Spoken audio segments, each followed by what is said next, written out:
Good afternoon, Mayor, Council, Manager Weir, Clerk Strickland, Department Directors, Chiefs, and members of the public. Thank you for being here for our fiscal year 27 interim budget workshop. My name is Juliana Gibson. I am the Village Budget Supervisor. Change slide, please. Bear with me. Can you hear me? Okay. All right. Yes, I can hear you. This is the agenda that we will have today. Our goal today is transparency as we finalize our budget for the upcoming year. We will walk through the financial frameworks for each village department, balancing our community's infrastructure needs with strict fiscal responsibility. To our residents joining us today, your voice is a vital part of this process. We invite you to share your feedback, thoughts, or questions, but please wait until each department director finishes briefing their slide. This process is designed to ensure every dollar directly supports the safety, infrastructure, and vitality of our village. With that, let us dive into the macro numbers for the upcoming year. Please change slide. First and foremost, I want to emphasize that the fiscal year 27 budget was built using highly prudent, tightly managed projections. The village is projecting total revenues of $26 million, while total expenditures are budgeted at $27.6 million. Looking closely at our largest expenditure category, which is salaries and benefits, which accounts for 35.5% of our overall budget, we currently have 84 full-time and 15 part-time employees. We are also preparing for a significant external push in our benefits cost, as health insurance premiums are projected to increase up to 15% in fiscal year 27. Now you will notice a deficit of approximately $1.57 million between expenses and revenues. I want to assure the council and our community that this gap is entirely covered by existing cash in the bank within each respective fund. We are not taking on additional debt to balance this baseline. Moving on to our broad financial breakdown, let's look at where our money comes from and exactly how it is allocated. Next slide, please. Our projected revenue for fiscal year 27 stands at $26 million. As you can see from our revenue chart on the top left-hand side of the screen, our funding relies heavily on taxes, which makes up the lion's share at 42.7%. This is followed by grants and appropriations at 25.7%, charges for services at 25.3%, and the remaining balance is rounded out by smaller streams like interest income, rent, and miscellaneous revenues. Directly under that, our total budget expenditures comes out to $27.6 million. When we break down these expenses by category, our people are our biggest investment, with salaries and benefits accounting for 35.5% of our spending. Contracted services makes up 29.3%. Operating expenses sit at 25.2%. Debt service principal and interest takes up 9.5%, and then travel and training. Now to reiterate the cool takeaway listed at the bottom of this slide, this leaves us with a math deficit of $1.57 million between total revenues and total expenditures. This gap is fully covered by each individual's funds cash in the bank, meaning we remain secure and solvent. Let's go to the next slide, which will tell us how each department breaks down. This table brings our entire budget into view by department, illustrating exactly where our revenues are recognized versus where our operational expenses occur. You will notice immediately that the administration line, which is the top line, shows a massive revenue of $10.8 million against only $4.3 million in expenditures. It is critical to note that the general fund revenues are collected centrally into the administration account, but those dollars are ultimately spent village-wide to support operations. Ultimately, the bottom line brings us right back to our macro view. $26 million in total revenue versus $27.6 million in expenditures. The resulting $1.57 million gap is safely covered by our available cash fund in the bank. With this in mind, let's invite the Finance Director, Mr. Adrian Rendon, to give us our first deep dive into Finance Department specifics. Next slide, please. Okay. Good afternoon, Mr. Mayor, Council, public, fellow directors and chiefs. I'm Adrian Rendon. I'm the Director of Finance for the Village of Angel Fire. Our budget is actually pretty straightforward. The slide that Julianne just showed you, she mentioned that general administration, it's got $10 million worth of earnings. That's where the finance budget actually comes from. The finance department itself doesn't actually earn anything in its own right. So we are funded by the administrative line inside the general fund. 1.15 million is basically what my FY27 budget is going to be. That's very similar to the prior year, which was 1.13 million. The increase is basically payroll. Out of that 1.15 million, 875K of that is payroll. 65K of it is for the auditors that we have to pay to come into the village every year. We've got 7,500 that we're going to be putting towards IT and IT related services. And then we've got another 67.9K that we put aside for professional services. This money is largely used to pay and equip our staff. And we do that because what finance does for the village is we bring money in. So even though we don't earn it ourselves, we're the ones who are responsible for collecting taxes, fees, utility billing, and we pay what the village owes. So all the bills that come in, we're responsible for making sure those get paid timely. And we keep the books that are associated with all this. We also build and watch the budgets. And finally, we report the financial picture to council and to the public. Now, the lion's share of this is done using an ERP or Enterprise Resource Planning System. That system is not paid for with the finance budget. It's paid for at the administrative level out of the general fund. And this last year, that system costed just shy of $115,000. And it's, again, that's basically the central engine that finance uses in order to take care of all the business that we do on behalf of the village. And that's it, unless there are questions.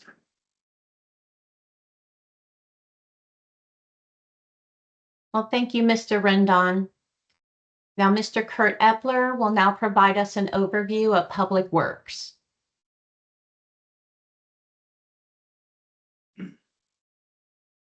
Hey. Good afternoon, Mr. Mayor, Council and public.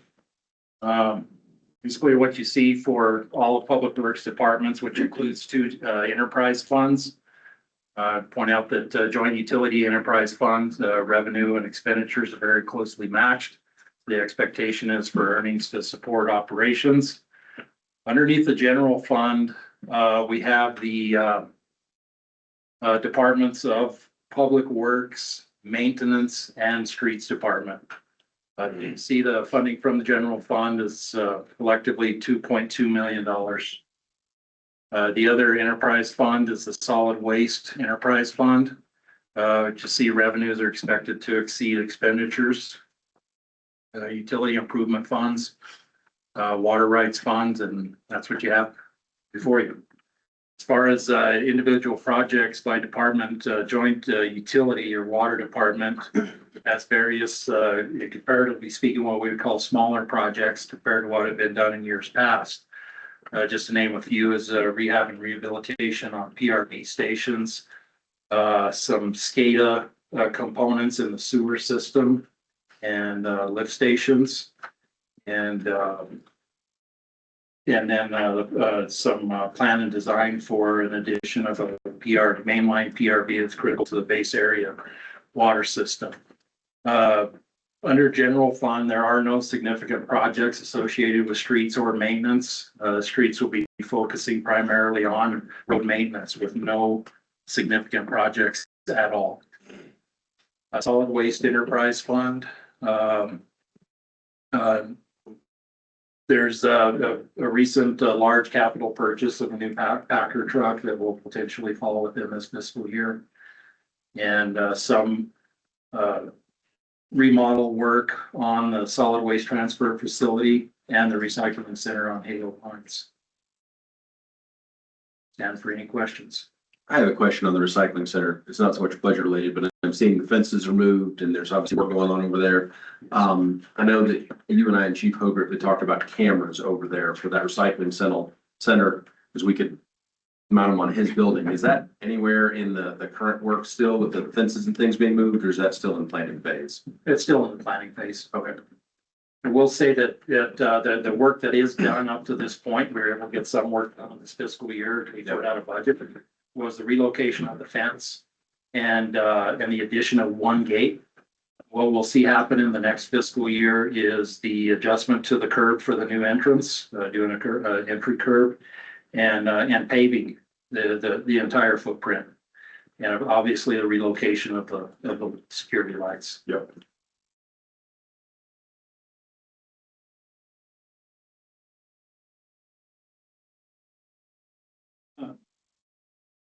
Mr. Mayor, Kurt, I was in the back and I'm sorry I couldn't hear, but did you mention the new Acker truck for solid waste? Yes. Okay, I just didn't hear it. Sorry.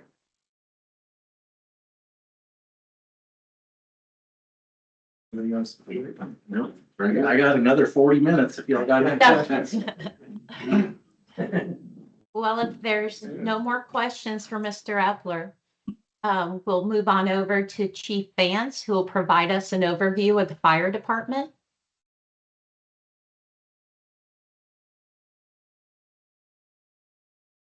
Good afternoon, Mr. Mayor, members of council, Manager Weir, and members of the public. Juliana, a quick question. Were you able to incorporate the information that I sent you on a slide, or should I read from my iPad? I apologize, I did not receive that. I was not able to incorporate it. Copy that. I'll start off with Wildland. It is an enterprise fund. Under Wildland, I have two different buckets. They are slash, which we are now changing the name of to fuels management, as well as the Wildland, which I pretty much consider all the deployable assets that we have, including personnel. We'll start off with Wildland and the firefighting assets that we have. Employee costs are roughly a third at 31%. And the vast majority of our expenses are 62% consumed by operating expenses. Reading it from the slide here, just in total, sorry, I probably should have started there, but for the fire department overview with all encompassing all departments, as you can see, contracted services are nearly 58%, salaries and benefits at about 29%. Operating expenses at 12.5%, and then less than 1% of travel and training. We have 20 full-time employees and roughly 10 part-time employees. Big chunk of our expenditures goes towards ambulance supplies and equipment, annual service calls, etc. And I plan on getting a little bit deeper into my own information that I have in front of me.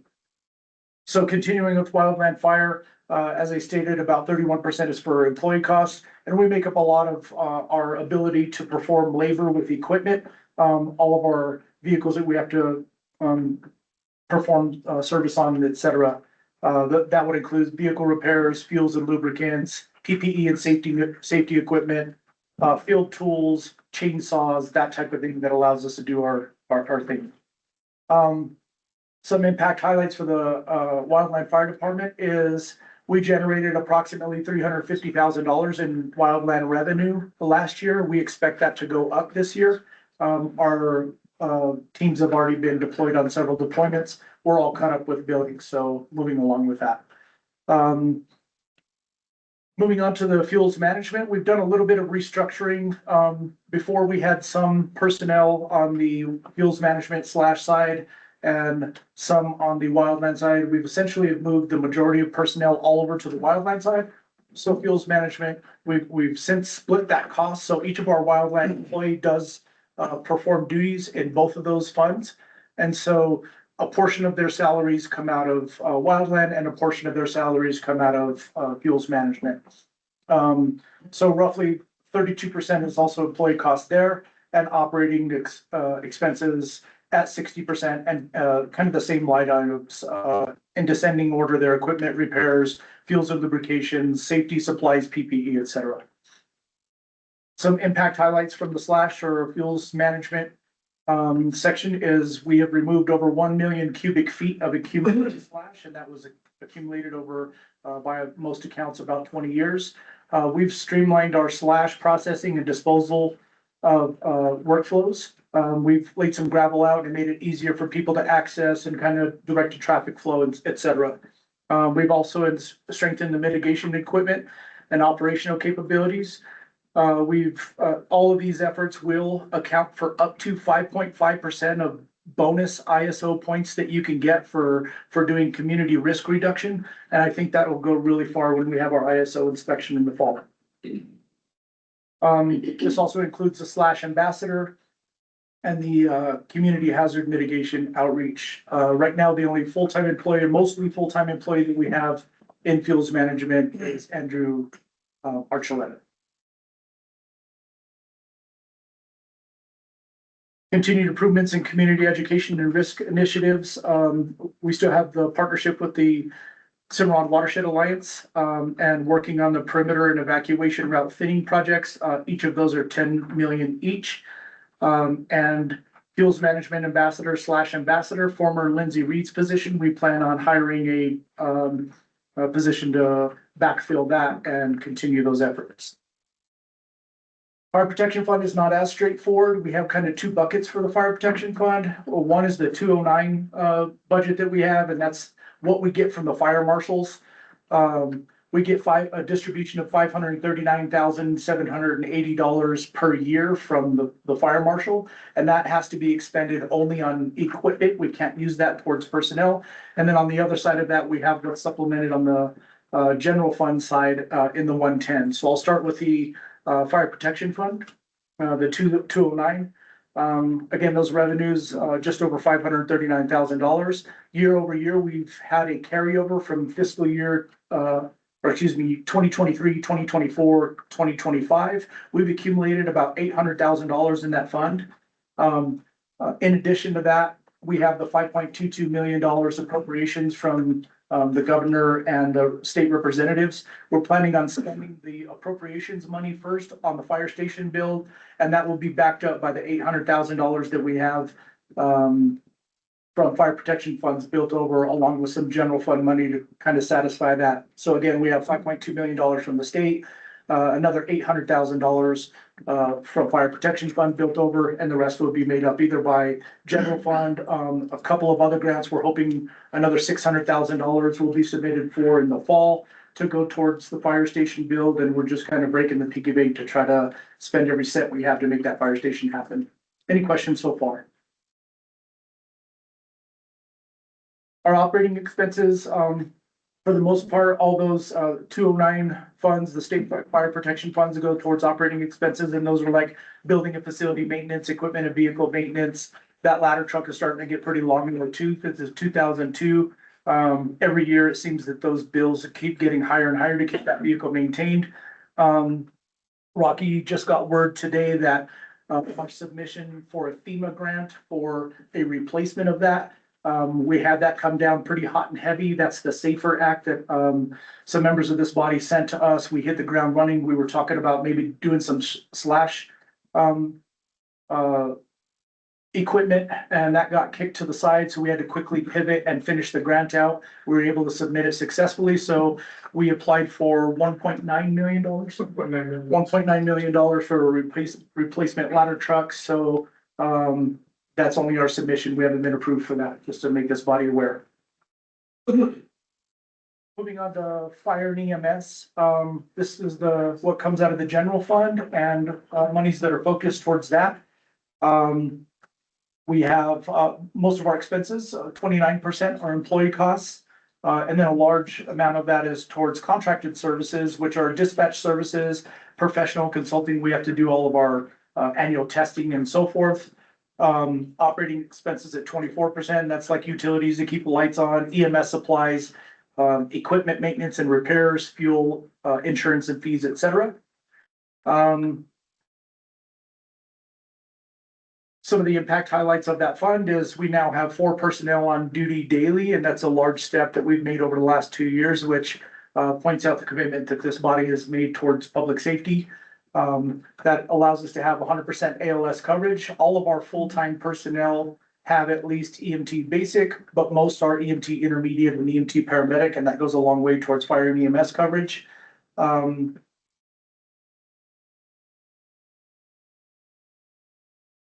Also strengthened our department-wide training systems, accounting of training, modernized our policies and procedures and guidelines, updated our DOT compliance, et cetera, et cetera. All of those things I think will go a long way towards, again, our ISO rating.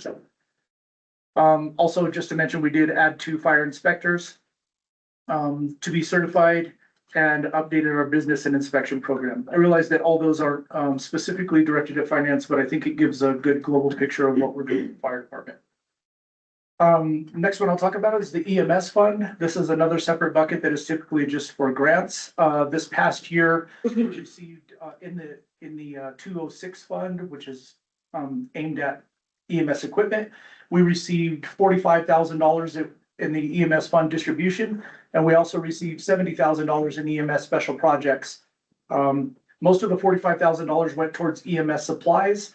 These $70,000 in special projects went towards upgrading all of our tablet notebooks so that we can communicate and write reports on the fly. This helps with our medical billing and that type of thing.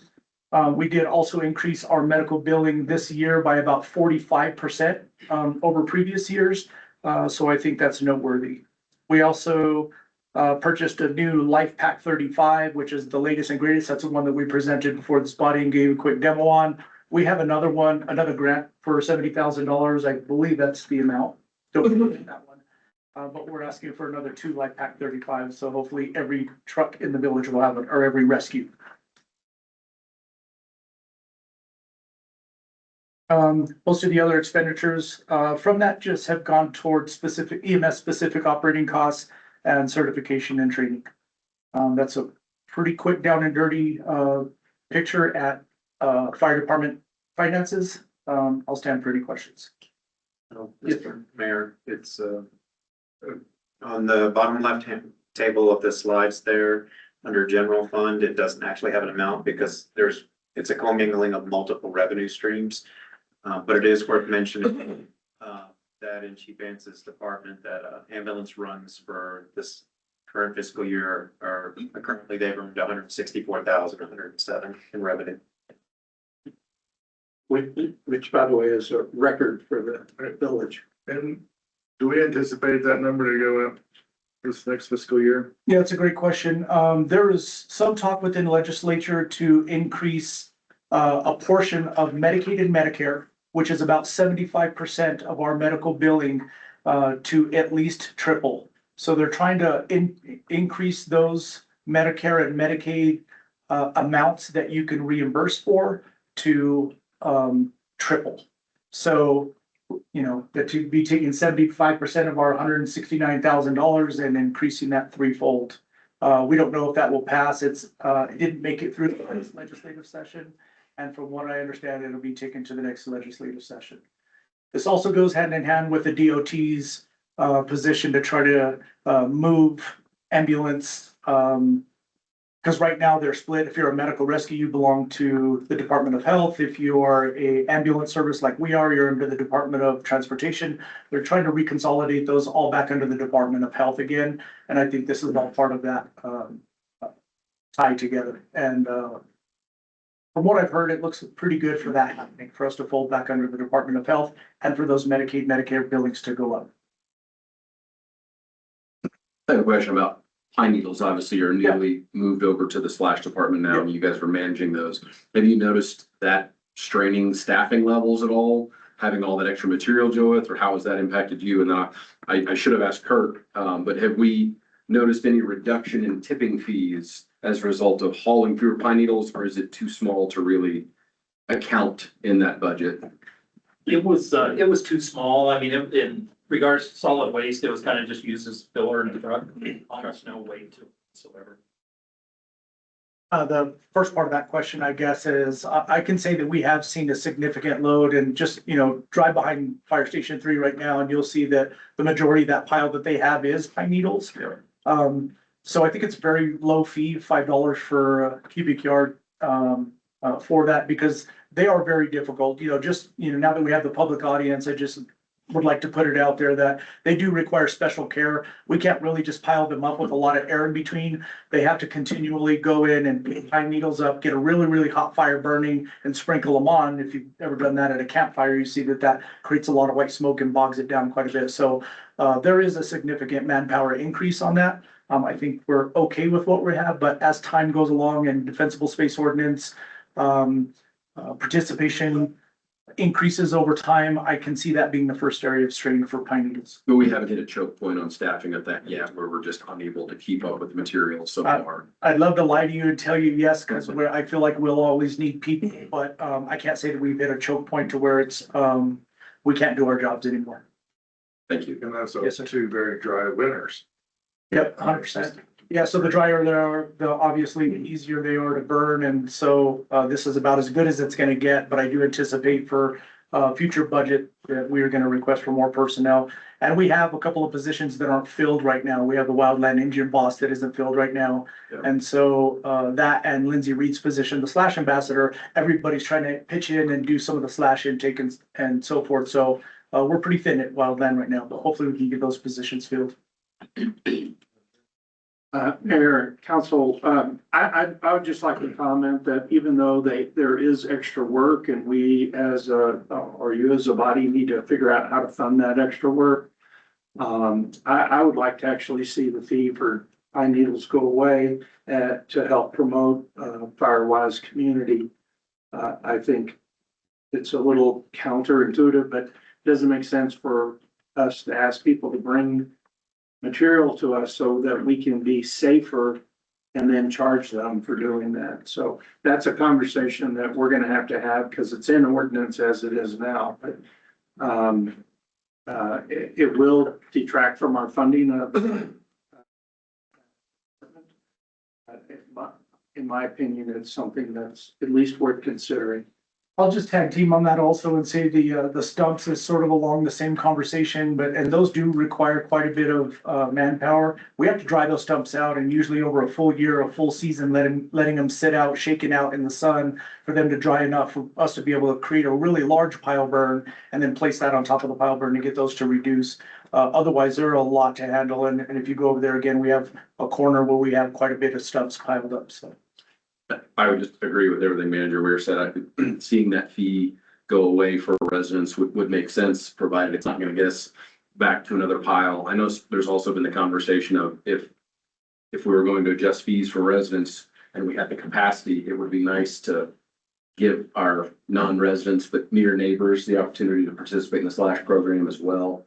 I know there's a bunch of people, counting Black Lake that would love to be able to get rid of their material if we could handle it, if we were certain of it. Even if we still had to charge for non-residents, I could see that being a system that once we were sure we weren't gonna choke it down, broadening it out would be helpful.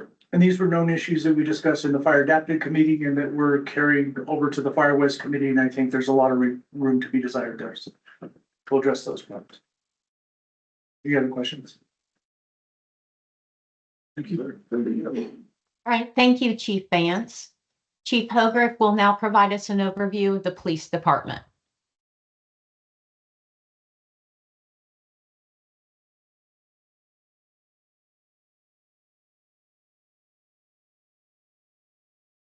Good afternoon, Mayor, Council, public in attendance, and other department heads and chiefs. Thanks for this opportunity to be here to talk about our budget and be very transparent in where we're going into the coming fiscal year. Before I get too much into that slides, I want to talk just a little bit about accomplishments and things that have happened in the past 2 years since I've been here. Obviously, I was hired as chief. We did add one additional full-time person to the police department.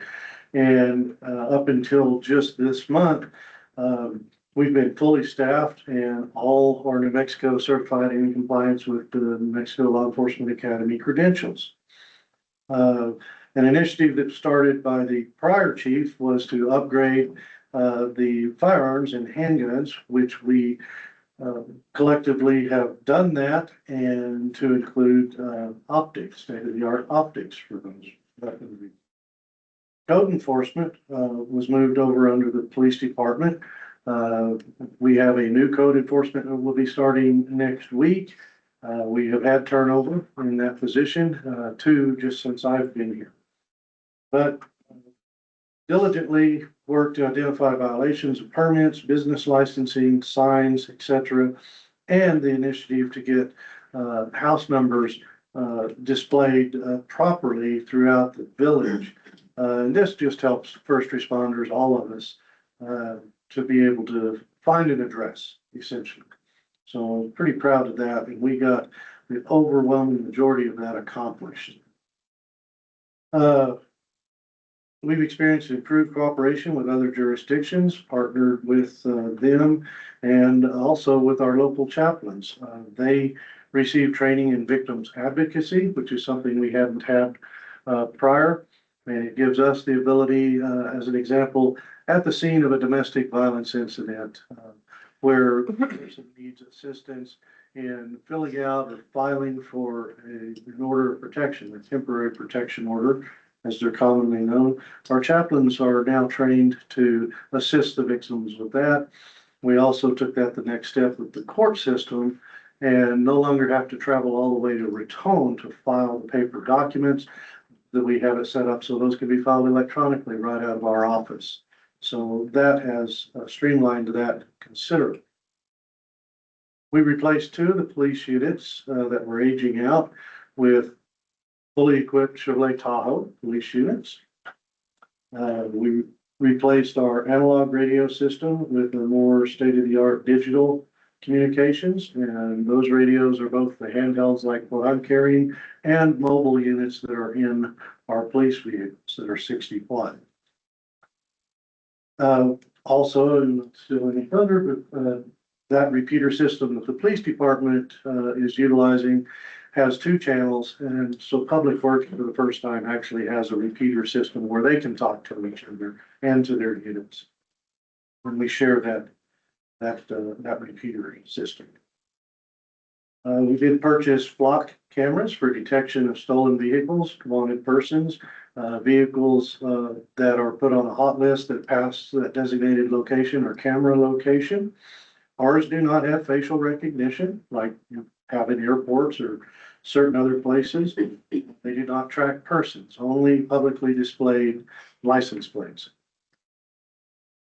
We upgraded our Axon lapel cameras, the body cameras, to stay in compliance with the New Mexico state law for lapel cameras or body cameras and recording act that law enforcement is required to follow.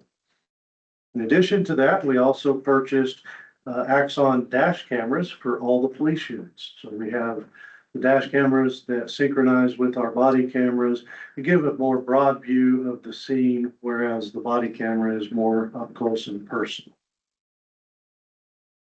We did purchase a drone for aerial photography and video, such as documenting a crash scene. Sometimes what you see from the ground isn't what you would see from above at 30 to 60 feet, yaw marks, skid marks, and those kind of things. We did purchase a side-by-side. Its maiden voyage was last weekend at Balloons Over Angel Fire. Those of you that were there probably saw that. We're very happy to have that for patrolling certain events and many other uses. We also, and it's still kind of ongoing, but we reviewed and updated some of the village criminal code. We removed some sections that were covered by state law that had become a felony, such as escape from custody, that our municipal courts jurisdiction would not have jurisdiction over. And we added things such as prowling and updated our penalty assessments to meet the uniform traffic code provided by the state. And most recently, we updated the police policy manual. to be in compliance with the current federal and state laws and as well as best practices for law enforcement responses. So that's just kind of an overview of accomplishments and things that have happened, mostly in the last 2 years, but really just 1 year. Taking a lot of that time. Turning our attention, well, first, any questions about that part before we move on? Great work. Thank you. It was a very team joint effort, trust me. And it's worth giving a shout out to the New Mexico Municipal League, our self-insured fund, who paid for the creation and adoption of the policy manual. Although when I entered into that, I really, quite honestly, thought they were going to be doing more of it, and it was going to be quite the burden on me that it turned out to be, but there was quite a bit to that. So for the police department budget, highlights, starting on the right-hand column. 7 full-time employees, under the police department direction. That does include, 6 police officer positions, 1 code enforcement, and then separate budget is the full-time motor vehicle employee. You will notice the courts are not listed in that. The courts function, under their own budget and revenue enterprises, if you will. Some of our major expenses, throughout are mostly our software stuff, but dispatch services. We have a contract with Red River to provide our dispatch. We split that cost between the fire department and the police department. We use a Mark 43, excuse me, software program that is a state, the same thing the state police and many other law enforcement agencies around the state uses. It's where we do our reports. Our data is captured in there. It consolidates the case files, incident reports, evidence section. It has ability to print evidence labels to go on the packaged evidence that's then stored until court adjudication. It gives us a notice once that's done that it could be disposed of, returned, destroyed, whatever the case might be, depending on what it is. It's a very secure system, and it's probably for the amount of money we pay for that, the best bang for our buck. There are others out there, but they cost a lot more. Another expense for us is the body camera digital evidence subscription. That should also include the dash cameras in each of the police units. Those are set up to where when we drive into our office and it receives the Wi-Fi signal, that camera automatically uploads into the cloud system and it's stored there until either we tell it to purge it within 180 days, or if it's marked with a case number as evidence, it will remain there forever until we adjudicate that case, which could be years. So it's digitally stored. Same with our body cameras. We did taser upgrades this year. We have received those and training phase. We went with the Generation 7 electronic mobilization devices, and we'll be rolling those out, and each officer will be issued one to wear on their person at all times. It's a non-lethal electronic muscular control device. Our radar reprogramming and certification is a yearly expense. For that, if we didn't do it, it could be challenged in court, speeding violations and so forth like that. We currently have the public safety radio tower project. We recently went out for an RFP. For that, we received 1 bid back. It was well out of our price range. So we are currently in negotiations with the state to partner with them to build and erect a tower at the Aspen Tank site, which is a pretty much shovel-ready site. There will be an MOU contract for that. I want to thank Kirk for going up with us earlier this week, looking at the site, answering a few questions that DOIT, which is the Department of Information and Technology, Division of the Department of Public Safety. That's kind of a mouthful. They are very excited about this location because currently they don't have state police or state forestry interoperability communications in this northern part of New Mexico, or it's very limited here in our area. They were looking at a site in near Red River, but that site got pushed way down the list, especially after they visited ours this week. And I think we're gonna have some pretty fast movement on that.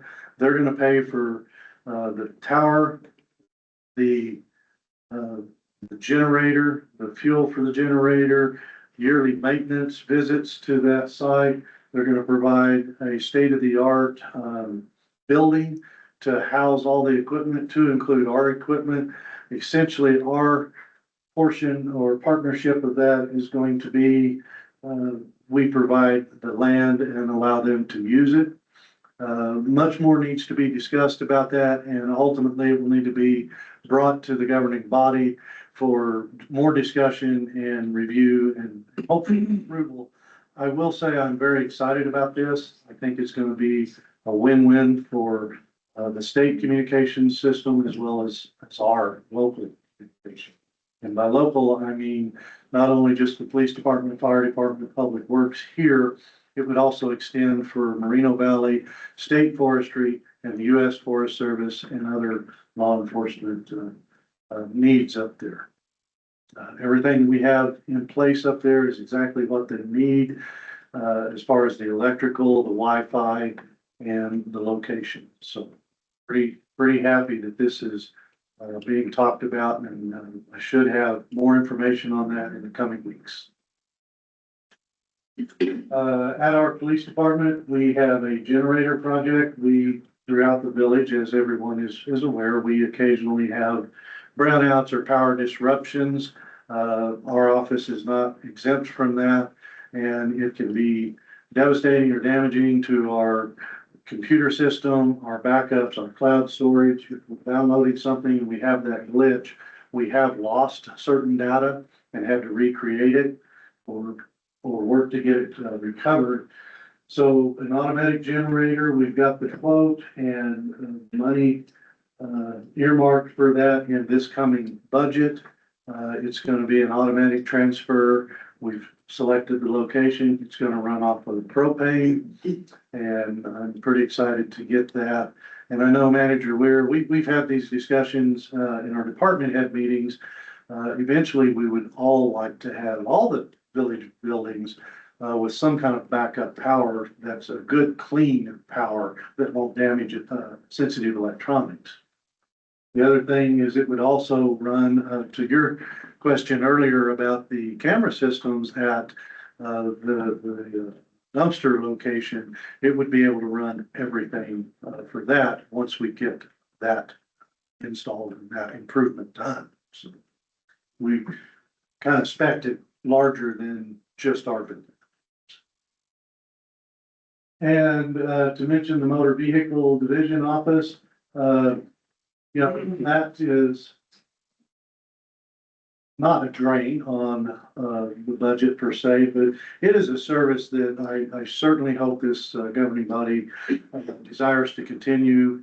It's very convenient for our residents and people that need to use that, especially around the first of the month, end of the month, because that's when it's really busy in there sometimes. We're fortunate to have Norma on board, and we're even more fortunate to have Ileana as a backup trained and certified motor vehicle technician to do pretty much everything from simple renewals to first-time registrations, out-of-state registrations that require VIN inspections and so forth like that. It's a good thing for the village, in my opinion. So any questions about the highlights that I've just gone over? And I know it's all in front of you to read, but I just want to make sure that we don't skip over anything that you might have a question about. I had a question about staffing, and I guess it would be for all the departments here now, our fourth presenter, and there's positions opens everywhere. Just as a reminder that the governance document for workforce housing does allow the governing body to take and put someone to the top of that list if they feel it's a need, and we have a batch of homes that are on order now. Rocky had also texted me, I know we have some applicants in. Those people would still have to go through the application process and meet all the qualifications. But in particular, if you have staffing needs that are public safety related, a particular need, we might consider, we're about to have 7 homes coming up here. Do we need to put anybody at the top of that list sooner rather than later? And I'm very glad to hear you say that and reiterate that. I do have somebody who's fishing right now that's employed out of Clayton and is looking for a home for themselves or family. And it's very difficult to find affordable housing here, suitable affordable housing. So with that, that could be an answer. We do have 2 vacancies. I do have some interest in some applicants, and we'll be moving forward on that as quickly as we can. It's not something I think, the body, we want to be transparent about doing it, but that express lane was put in by the committee for that particular reason of, if we have a specific department with a need and we can fill that need, let's put the housing in that mix if possible. So I would say that to everyone who came before you too, Chief Vance is sitting back there. I guess it's kind of whoever gets there first, but it's a resource that thankfully we have, thanks to all the village's hard work. We ought to use it. Completely agree. Mayor Pro Tem. Completely agree with that. So in the general fund, our total budget for FY 27 is going to be $1.715 million. 65% of that is salaries and benefits. The operating expenses account for about 17% of that. Our contractual services for things like Mark 43, our Axon contracts, and other contractual needs to be able to run the daily operations is 7.8%. The debt service principal interest is about 5%. And please correct me if I'm wrong, but this year will be our last payment on the police department building, correct? Yeah, I believe, I'm banking on that. So it is. It is. I'm just certain it is. That's $75,000 annual payment, and then the interest above that is another 10 to 12,000 that we will be paying. This will be the last year that we have to budget for that payment. The interest is only $5. Okay, I thought it was more than that, but I may have been in the past, but as you go it towards pay off, it's reduced. yeah. I haven't actually seen that number for 27, so. But we're really close to getting that paid off. Motor vehicle division is about 4.5%, and then travel and training was only 0.1%. And I want to elaborate on that just a little bit. At 0.1%, we did a lot of training in the last year. Sent officers to advanced training, not just our minimal things that we have to do for our recertification, but above and beyond that. Advanced training, intermediate trainings, first line supervisor trainings. And, I think it needs to continue, and it makes a better officer, a better prepared officer, better to make decisions because they have that training.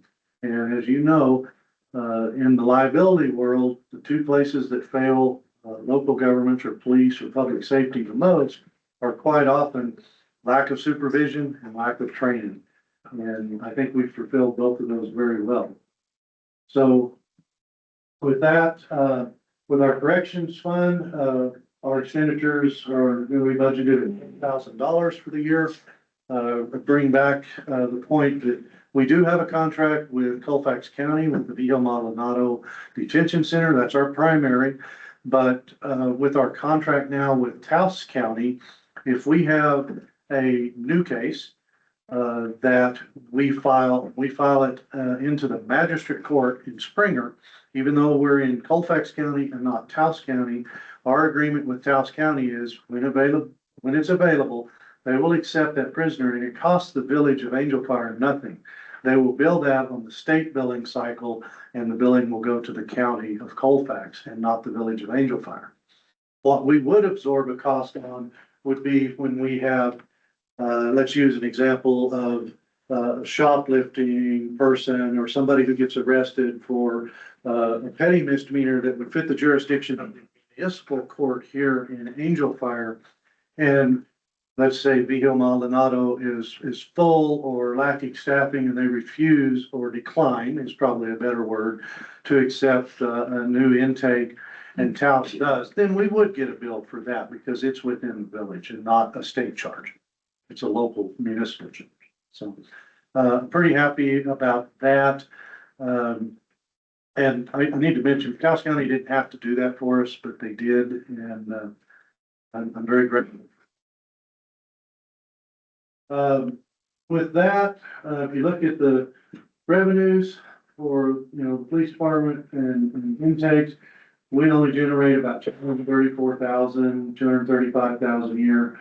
Our expenditures are projected to be 1.715 million.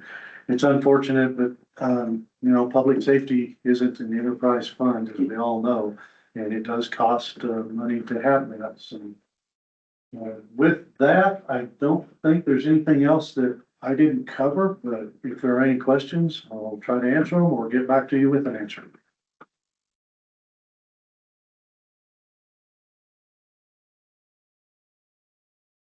Oh, gosh, yes, Mr. Mayor, we were able to pull, actually, I'm sorry, go back to it. For court fines, just wanted to mention, that we've done 23,695 in revenue. It's in the general fund, so it's another one of those commingled, so it doesn't stick out on something. Thank you. Thank you. Thank you, Chief Hogarth. Next, we will have Ms. Shay Tiblis will provide us an overview of Parks and Recreation.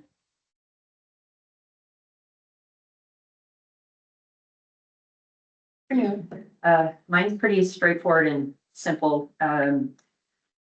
The main cost is the salaries and the employees, the staff. We have 1 part-timer and 3 full-time employees, and then possible 3 seasonal employees with the day camp. The rest of it is operating expenses, mainly for the community center. Propane, just day-to-day operations, keeping it going. Have some contracted services, which is again, just keeping things operating with like licensing, the annual licensing and inspections, kitchen inspections, things like that. The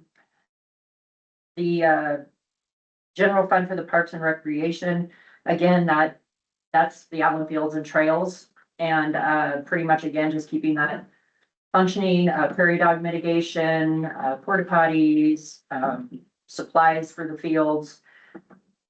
And then softball field equipment and maintenance. I am looking at purchasing some more backstop nets because they're old and they're getting holes in them, and we've kind of patched them as much as we can. Dugout covers are pretty worn out. I mean, they've been there since 2010. And it gets, little things like that is what most of the expenses are for that. With the recreation fund, most of all of that is gonna be, going to the improvements that we're making out at the Allen Fields, with lighting and things like that. With the skate park and pump track, we do have an agreement with them for $15,000 a year, and I put that in our budget, and that's also a slab. We're supposed to provide a slab for them, which I can't remember quite what the cost was, but it's a decent amount that the village is gonna have to put forth. So that's added into the expenses for the Allen Fields. Other than that, it's landscaping, beautification, new tables. I need new room dividers up at the community center, just things like that. Then I have the grant, the Trails Plus grant. And we have our match covered for that. We're gonna get started on that with the engineering anytime now. We have to use that grant by next year, 2027, March 2027. And then we're hoping to also apply and get more of the same grants. And then we also have the matches included in this too. So, any questions? No? Okay, thank you. Well, thank you.